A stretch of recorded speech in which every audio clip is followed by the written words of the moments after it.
দাঁড়িয়ে রাখো।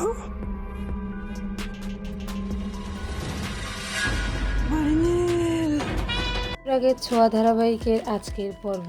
ধারাবাহিকের শুরুতেই আমরা দেখতে পাই দীপা রুডিকে নিয়ে গেস্ট হাউসে গেছে এবং দীপা সেখানে তাকে ঘুমাতে বলে। রুডি বলে ঠিক আছে, আমি ঘুমিয়ে পড়ব। এরপর রুডি দীপার মুখ থেকে ঘুমটা সরানোর চেষ্টা করে, তখন দীপা তার হাত ধরে ফেলে। রুডি বলে আমি তো মেয়ে আছি, আমার সামনে ঘুমটা রাখার কি দরকার, আমি তোমার মুখটা দেখতে চাই, ঘুমটাটা তোলো। দীপা বলে অনেক রাত হয়েছে, তুই ঘুমিয়ে পড়। এই বলে সে রুডির মুখটা দেখার চেষ্টা করে। এরপর সে বুদ্ধি করে রুডিকে জ্বালানোর জন্য, তাই সে বলে তোর চুলগুলো কেমন যেন হয়ে গেছে, তুই একটু বস, আমি আসছি। এরপর দীপা একটা তেলের বাটি নিয়ে আসে এবং রুডিকে বলে আমি তোর চুলে তেলটা লাগিয়ে দেই। কিন্তু রুডি কথা শুনে ঘাবড়ে যায় এবং সে ছুটতে থাকে তেল না লাগানোর জন্য। দীপার মনে মনে বলে আমি কিছুতেই তোমাকে শান্তিতে থাকতে দেব না। অন্যদিকে আমাদের সোনা এবং রূপাকে দেখানো হয়। সোনা রূপাকে বলে তুমি কেন কৃষ্ণর সাথে এরকম করছো, তোমার কত সুন্দর একটা লাইফ রয়েছে। রূপা বলে তোমারও এরকম একটা সুন্দর লাইফ হবে। সোনা বলে যেটা হওয়ার নয় সেটা বলো না, আমার জীবন থেকে সব কিছু হারিয়ে গেছে শুধুমাত্র আমার মায়ের জন্য, তাই আমি এই সাদা পোশাকেই থাকবো। রূপা বলে তুমি মাকে ভুল বোঝো না, আমাকে ভুল বোঝার মতো অনেক মানুষ আছে কিন্তু ভালোবাসার মতো মানুষ নেই।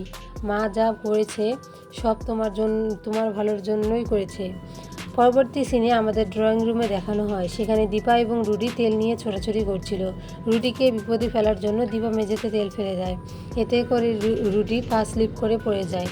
এরপর বাড়ির সকলে সেখানে চলে আসে এবং দীপাকে বকাবকি করতে থাকে। দীপা বলে আমি ওনার চুলগুলোতে তেল দিয়ে দেওয়ার জন্য তেল নিয়ে এসেছি, কিন্তু তেল কখন পড়ে গেছে আমি বুঝতে পারিনি। প্রবীর বলে অনেক উপকার করেছো, আর কিছু করতে হবে না তোমাকে, ওনাকে তো ডক্টর দেখাতে হবে, আমি ডক্টরকে ফোন করছি। দীপা বলে ডক্টর লাগবে না, আমার কাছে যে তেল আছে এইটা ওনাকে মালিশ করতে বলো, ওনার ব্যথা সেরে যাবে। কথা শুনে অনুজা প্রবীরকে বলে দীপালি যা বলছে সেটা শোনা ভালো হবে, ওরা তো গ্রামের মেয়ে, অনেকটা টোটকা জানে। এরপর প্রবীর অনুমতি দেয় তেলটা রুডিকে দেওয়ার জন্য, তখন দীপা গিয়ে রুডিকে তেলটা দেয় এবং মালিশ করতে বলে। পরবর্তী সিনে আমাদের সূর্যকে দেখানো হয়, সে তার ফ্যামিলি ফটো নিয়ে বসেছিল প্রত্যেকের নাম মনে রাখার জন্য।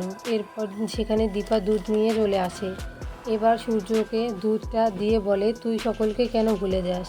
সূর্য বলে আমার মাথায় একটু সমস্যা রয়েছে, তাই আমি ঠিকঠাক মতো কিছু মনে করতে রাখতে পারি না। দীপা বলে তোকে সব সময় কে সব কিছু মনে করিয়ে দেয় আর ঔষধ দেয়। সূর্য বলে আমার ভাইয়ের বউ উর্মি। এরপর আমাদের ফ্ল্যাশব্যাকের একটি দৃশ্য দেখানো হয়, সেখানে দীপা ডক্টরের সাথে কথা বলছিল। ডক্টর জানায় সূর্যের এই ওষুধ অনেক মারাত্মক, এই ওষুধের কারণে তার অনেক ক্ষতি হতে পারে। এরপর বর্তমান সিনে আমরা দেখতে পাই দীপা সূর্যকে জিজ্ঞেস করছে তোর বউয়ের কথা তোকে কিছু মনে করায় না। সূর্য বলে আমাকে কেউ মনে করে না, আমি অনেকবার জিজ্ঞেস করেছি, কেউ আমাকে কিছু বলতে চায় না। এরপর সেখানে অনুজা এবং সোনা চলে আসে। দীপাকে এই ঘরে দেখে তারা অনেক রেগে যায় এবং সেখান থেকে চলে যেতে বলে।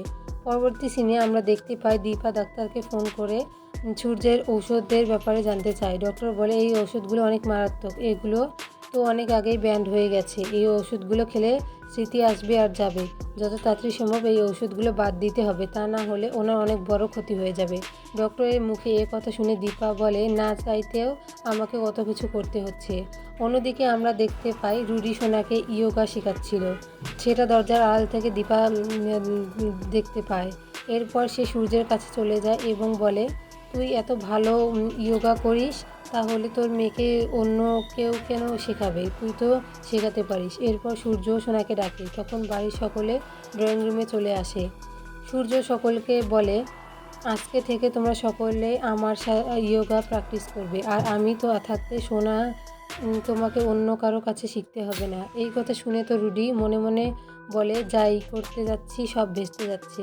শেষ সিনে আমাদের দেখানো হয় সূর্য সকলকে ইয়োগা প্র্যাকটিস করাচ্ছিল জোর করে, ঠিক মতো কেউ করতে পারছিল না, তখন সূর্য তাদের শিখিয়ে দেয়। ব্যাপারটা অনেক বাড়াবাড়ি হয়ে যাচ্ছিল দেখে দীপা এসে সোনাকে বলে তোর বাবার জন্মদিনের সময় তো হয়েই এলো, কিছু তো ব্যবস্থা হলো না। সোনা বলে, একদম ঠিক বলেছ, আমাদের তো কাজকর্ম শুরু করতে হবে। এরপর সে তার বাবাকে বলে, বাবা তোমার তো অফিসে দেরি হয়ে যাচ্ছে, কিন্তু স্নান করবে, তুমি চলে যাও। এরপর সূর্য চলে যায় তখন সকলে মিলে ইয়োগার হাত থেকে মুক্তি পায়। রুটি মনে মনে বলে, আপনার জন্মদিনে অনেক বড় ধামাকা দেব শ্বশুরমশাই। অন্যদিকে দীপা মনে মনে বলে, আপনার এই জন্মদিনে আপনার সমস্ত কষ্ট দূর করে দেব ডাক্তারবাবু।